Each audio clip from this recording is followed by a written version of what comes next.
Welcome back to the Dean Obeidallah Show. And look who's here. It's Andy Borowitz, comedian, New York Times bestselling author, creator of the hit TV show Fresh Prince of Bel-Air. And he has a wildly popular Substack called The Borowitz Report, which you can sign up for free at borowitzreport.com. Andy, nice to see you. Nice to see you, Dean. Are you still in a good mood from Tuesday? I am. I'm getting ready. I mean, I'm building my sound system for the call to prayers. That'll be starting pretty soon. We've got that here. Yeah, how And are people enjoying Sharia law, it Sharia has law? it. It's not fully implemented, to be honest. It's It going to take a hasn't little time. We've started no more BLTs, just LTs. That's the first step. That's for the Sharia curious. Go with turkey bacon going forward from now on. But I've changed my name. It's officially now Dean Allah Akbar Obeidallah. So Oh, I'm I love it. DAO. So that's really I'm getting to the whole thing. Look, people can. He'll be in a year. The problem for any mayor of New York, as you've lived in New York in the past, the most popular day of your career is the day after you're elected. And from there, it's just a slippery slope into like anything that goes wrong for the next year, he gets blamed. The next 4 years. Same thing with Eric Adams and de Blasio and Bloomberg. Remember, Bloomberg came in, people liked him for like an hour. And they're like, this guy's terrible. I hate him. And Giuliani was hated until 9/11. He was liked, but then hated until 9/11. And now we hate him again. Right. It's a terrible job. So now we're going to show that Muslims could be just as disliked as elected officials as every other religious group that's been mayor of New York City. It's a thankless job. Being a congressperson or senator is a little bit better because you really have no responsibility. This is No, it's true. And with Mike Johnson, you don't even have to read or watch anything. You can be totally in a comatose state and do your job. he knows nothing except no, he knows nothing. It's a remarkable thing. And then Trump, they do the same thing. And remember Reagan? I mean, you wrote about Reagan in the past. He'd Sure. be at the chopper thing. I can't hear you. I can't hear you. That kind of stuff. When he could hear, but it was tough questions. This is the GOP go-to, isn't it? Yeah, it is. It's like they forget things. They forget that they've done things or said things. They don't know things. They don't hear. It's really it is an impressive thing, given the fact that they're supposed to be our representatives. It's interesting how few faculties of the six senses, how few of them really operate. And they're not even Republicans are not even coming to the House in weeks, yet they're still getting paid. They're the only people getting paid in Washington. It's I say unbelievable. put those guys to work up in some of those air control towers. That's what I would do. I like that very much. That's a great idea. Or just pick up garbage on the side of the highway. I'd be happy with that. I mean, do something that actually helps people. So, look, you're up there in the beautiful area of upstate America, we'll New call it. Hampshire. New And what was the reaction to you to election day? You had Virginia, New Jersey, you had other races that didn't get a lot of press before that turned out to be remarkable for Democrats. It was an amazing night. Well, what's interesting is that every now and then people respond in a rational way. I mean, it's funny. Like I wrote in this book I wrote a few years ago called Profiles in Ignorance, and it's all about how dumb our politicians are and how mass media have made them even dumber because now they're just like clowns on TV. But I ended on sort of a hopeful note, which is saying that democracy has kind of a braking system, which is that when things get just too stupid and terrible, like when people start tearing down the White House and throwing Great Gatsby parties, people do kind of wake up. And it was interesting because I was listening to the BBC yesterday because I'm an elitist. That's very good.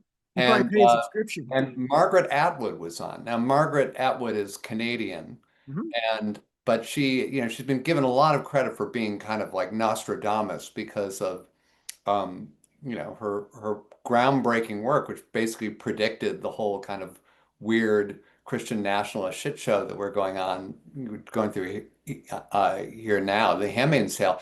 And she was saying something actually kind of good about America and American democracy, which I agree with, which she said that Americans are kind of an ornery people. And so they don't really ultimately respond well to tyrants and kings. And I think that's true. I don't think it's like an intellectual objection to the idea of autocracy. It's not like everyone has read your friend and mine, Ruth Ben-Ghiat's book and said, yeah, I don't like that. It's just Right. we don't like really being bossed around. We don't like lots of rules. We are kind of the Wild West, out of control place, which is actually one of the positives and negatives about the country. You sometimes wish that people were more civilized.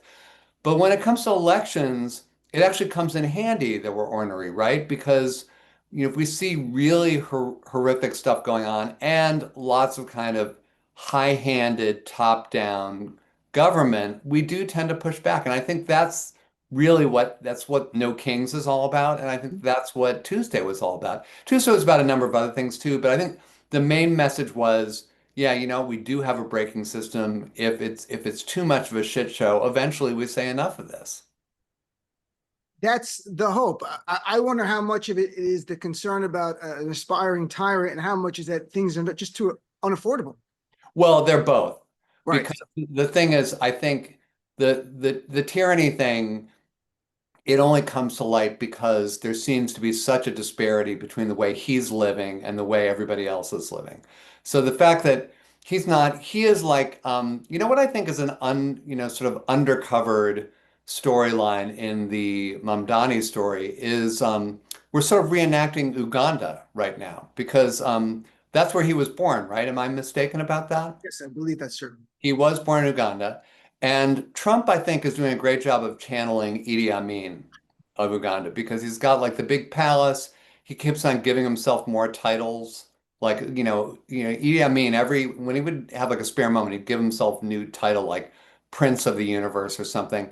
And Trump has made himself like chairman of the Kennedy Center. Every day he wakes up, he gives himself a new job. He's also chairman of the Board of Peace in the Middle East. That's great. And that's going great, by the He's way. doing an amazing job. Amazing job governing all of that peace that's going on in the Middle East right now. But it's interesting because Mamdani is like the guy who's bringing down Idi Amin, you're right. I mean, the thing that finally is the last straw is that people can't afford to live, and there's been a lot of talk about affordability as if that's this sudden new buzzword that Mamdani invented when it's like all we're talking about is human survival. I Yeah. mean, this has been going on for decades. This is what FDR was all about. I mean, people were on the street, they couldn't afford to feed their family. And, we just had this reenactment of like the 1920s with the Roaring Twenties Party, but it goes beyond that because it's also the oligarchs, the Gilded Age, all this shit. And eventually there's a pushback. And I think that that's what really, to me, the storyline was. Now, I think that predictably, the corporate media have gotten it wrong. They're now saying, well, now what we're going to see is a struggle, a fight for the soul of the Democratic Party, because it's going to be a fight between these far left lunatics like Mamdani and then these moderate pragmatists like the two new governors that we have in New Jersey Mhm. and Virginia. And actually, I think they missed the real storyline, the one thing that unites the three of them, besides this issue of affordability, which is youth. They're all relatively young compared to the leadership that we've been treated to over the last couple of decades. The oldest of them in New Jersey is 53, I believe, Yeah.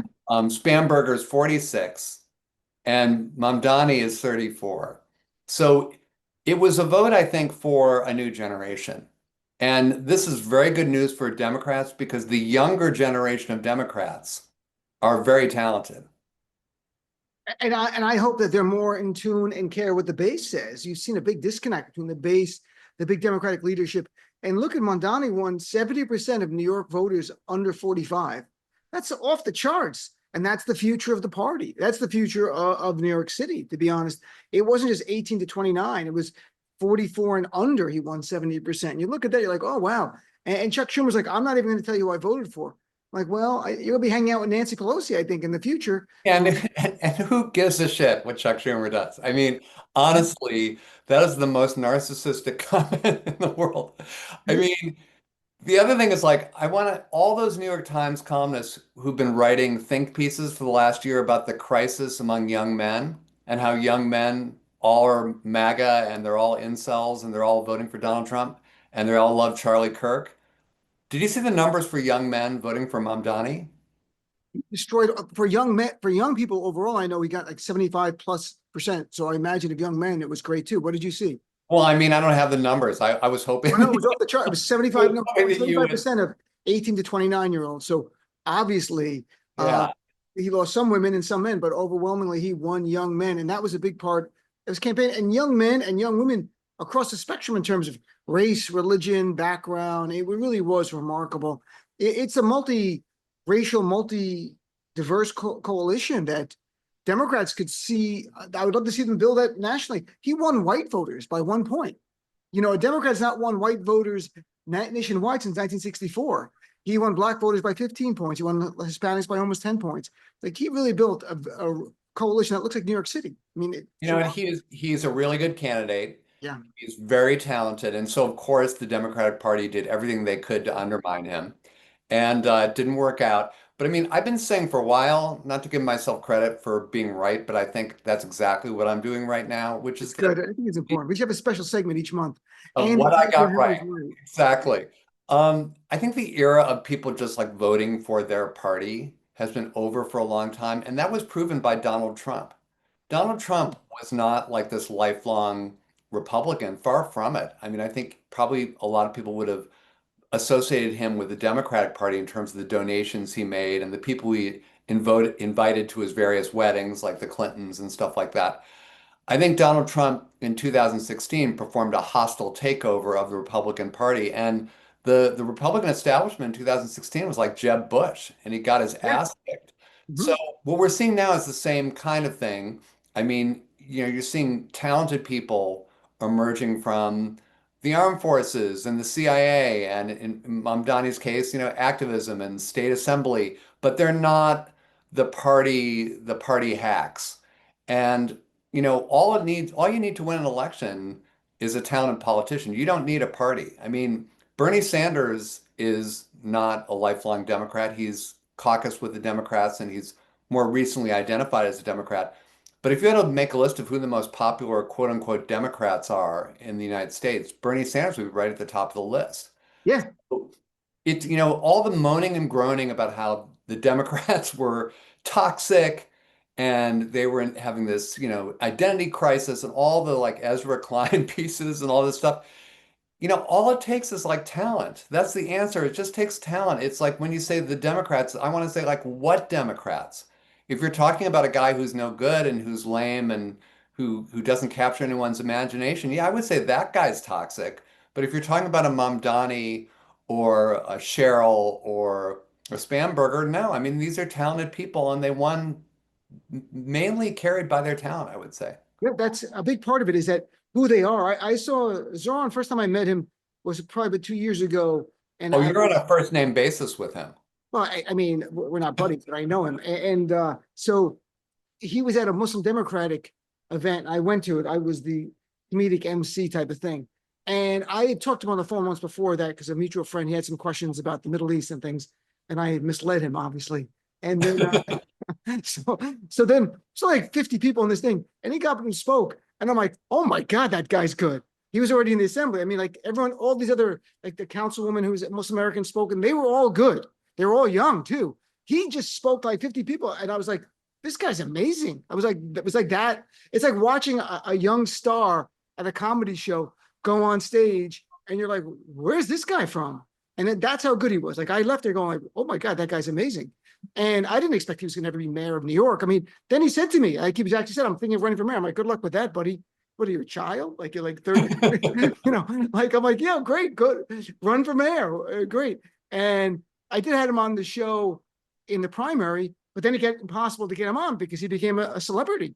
He went Yeah. from like the guy kind of know, we're friendly, like, see each other, we know each other, but it's not like we were buddies before this, but he was truly an impressive character. So does it help? Trump's response is a few things. One I find really interesting here, his response to affordability is to say there is no problem, prices are not going up.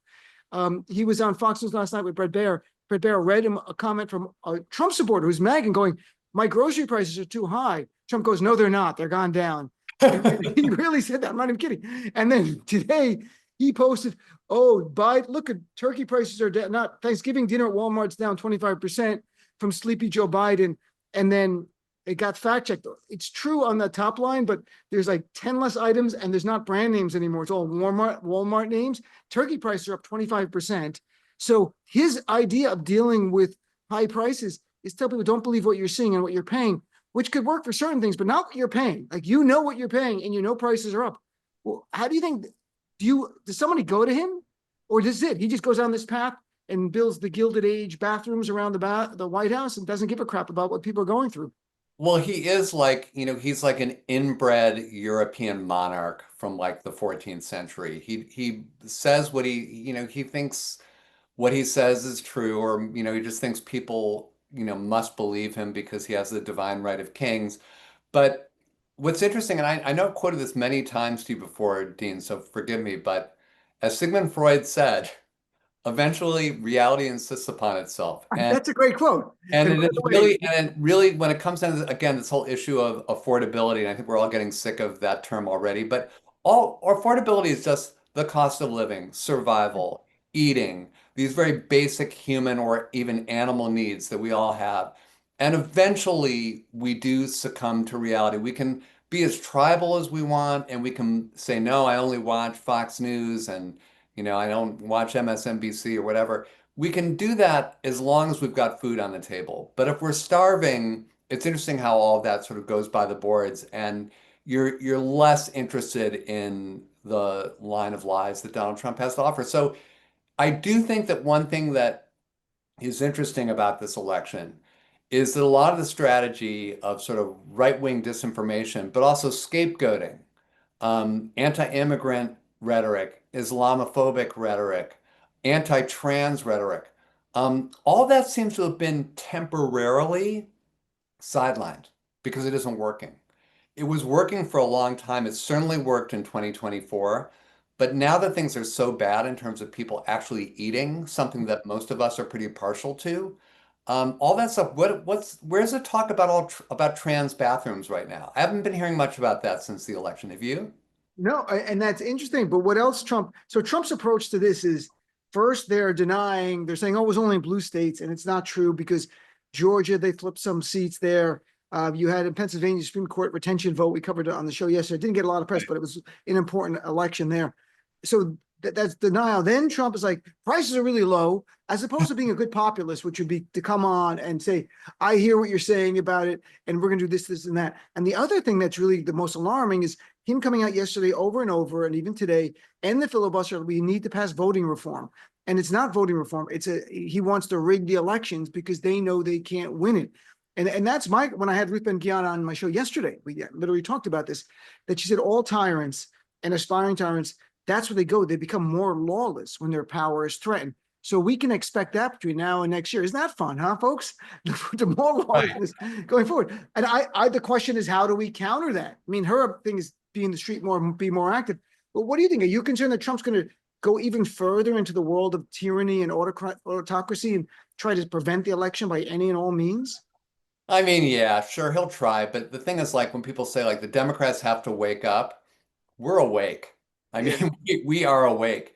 And the fact is, there are millions of us who are willing to march, in a No Kings rally. But if you do the polling, it's a shocking number of Americans who support the No Kings marches. It's, something like I think the poll number was something like 43% of Americans say they support it, and 30% say they support MAGA. So let's face it, there are just more of us than there are of them at this point. And I don't think, I think Tuesday's results, they would have loved to have rigged them. I'm sure there were some bomb threats called into some polling places in New Jersey, I believe. Yeah, and They New York did try. something too, but didn't do I anything. yeah, I mean, I think they're always trying. I mean, and this is not just a new thing. This goes back to 2000 and the shit they pulled in Florida to try to stop the counting of the presidential votes. So I mean, the Republican Party has always been willing to play dirty, and sometimes the mistake has been that the Democrats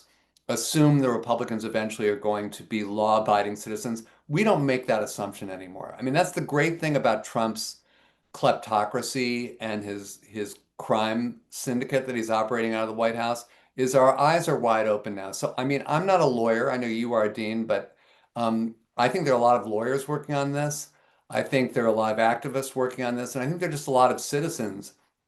If we have to be out on the streets demanding a free and fair election and at polling places making sure that it takes place, it's going to happen. And I think that this goes back to me like things like people power and Lech Walesa and all the great sort of people-based movements that we've seen in our lifetime. I think we're seeing something very powerful, and in a way, something kind of encouraging. As discouraging as the last 9 months and certainly the last year have been because of the election results that we heard just a year ago. What's happened since, I think, the response to this nightmare has been encouraging. It says to me there's millions of people in this country who are not ready for this kind of bullshit to continue. And on some level, Andy, if you take a step back, I mean, you said Lech Walesa in Poland, and we can cite other inspirational figures who who've stood up to autocrats and dictators and tyrants. But that's what we're looking for in the United States of America right now. And that's kind of remarkable. It's not like, oh, remember George Bush? He was like kind of fun compared to this. Like it was like, we're going to vote him out, we'll tell jokes about him and all that. This is a level of concern that I think far eclipses that we really, our republic really is at stake right here in a real way, not in a hyperbolic way. Like that's what I really feel.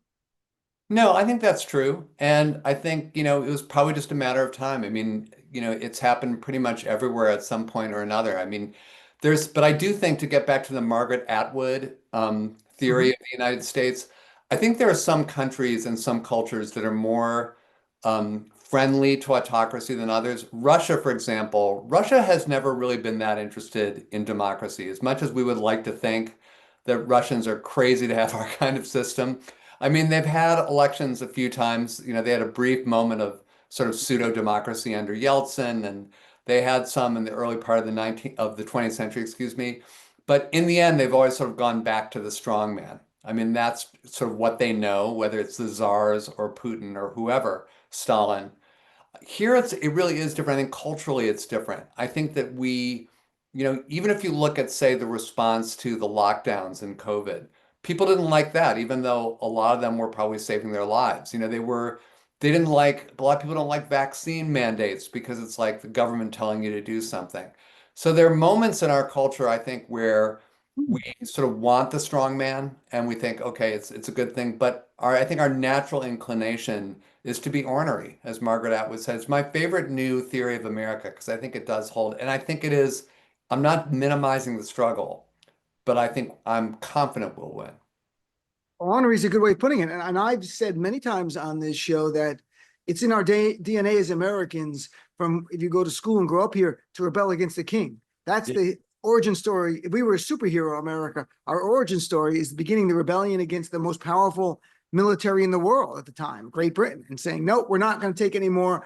And we're this plucky group of people. We're going to throw your tea in the water. Ha ha, that kind of stuff. And it worked out in the end well. Of course, France helped us a lot. And people don't really talk about that much. Like I don't know if we would have gotten our freedom without France's help because they hated Britain a great deal. So in any event, before we run out of time, I want to touch on your article. I'm chatting with Andy Borowitz, the author of the Borowitz Report, which you sign up for on Substack. It's a great publication. It's very funny and you learn a lot. But you had how hardcore is Pee Wee German?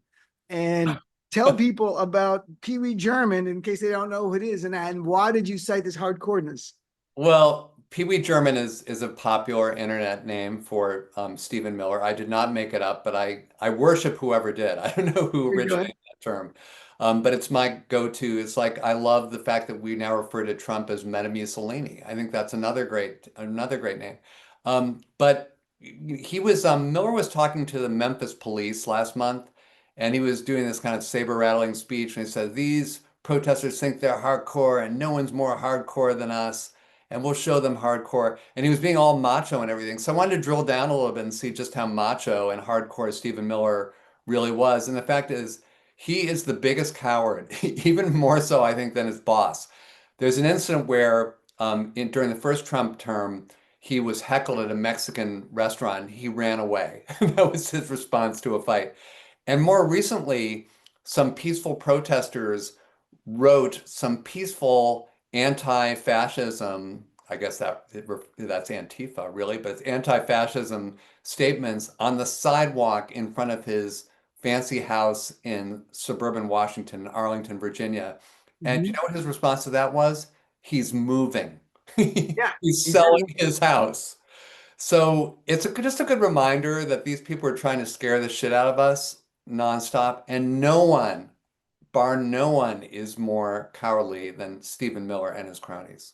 He is a human gargoyle. Like he put his image on your house if you have a barn to scare crows away, or like he is unnerving. And yeah, real tough guy. There, I don't know how it ends for a lot of these people. I really hope on a tribunal like at The Hague, to Yes. be honest. I mean, that's really a It must end in Nuremberg, Dean. That is the only way this ends. It ends with, I've been beating the drum for this all year. I had this whole Traitor of the Week feature on yeah, I my remember, yeah, website. yeah. And we had kind of bracketology. We figured out who the worst traitor was. Do you know who the worst traitor wound up being, according to popular Well, vote? you told me Yes. Christine Ohm or Hexet. No, it was very kind of, they went for a very macro historical approach. It was Mitch McConnell. They Oh, they very put this in interesting. Mitch McConnell's feet. But the whole lot of them, everyone from Stephen Miller to Kristi Noem to Pam Bondi, JD Vance, they all deserve their time in the dock. And I mean this seriously because You do. if there's no consequences to what they've done, then there's no deterrent. And we've got to create a warning and a price for all future people who think that they're going to take over the government and do this kind of damage to the American people. If you just God, I'm being serious today, but I've just got to say it. It's like the fact that Ford pardoned Nixon was the biggest mistake in the world. Like Nixon should have gone to prison. And if he had gone to prison, we might not be living through what we're living through right now. True, because it would have deterred future presidents. They would have understand there's accountability. And I did write an article about for Substack a while ago and I covered on the show how under the International Criminal Court, while the U.S. is not a signatory, if any of these people commit crimes in nations that are signatories, like El Salvador, in sending people there to be tortured, knowing it, or off the coast of Venezuela, which is a signatory, they could be charged on the ICJ. Now, the ICJ wouldn't do it now, but maybe they would charge him later in Trump's term before he leaves because they know that he would rebel. He might even bomb them in Netherlands. Who knows? So, but Andy, before I let you go, people want to follow you. What's the best place? Is it Substack? Are you social media as well? What do you do? Yeah, I'm on Facebook, but the best place is to follow me on Substack. Just go if you Google Andy Borowitz. Once you get past all the hate of people who dislike me, you'll get to borowitzreport.com. That's just type in borowitzreport.com and you'll get to my Substack. It's free. There is some extra premium stuff, but most of the posts are free. And as you said, Dean, it's like a mixture of comedy and then some facts as well. So you That's might great. you might What learn more could you want? yeah, Fact what and more could you laughter. want? This is the dream. This is the dream I aspire to every week on every day on my show. All right, Well, Andy. So nice to see you. Thanks for spending time. I look forward to chatting with you next month. same.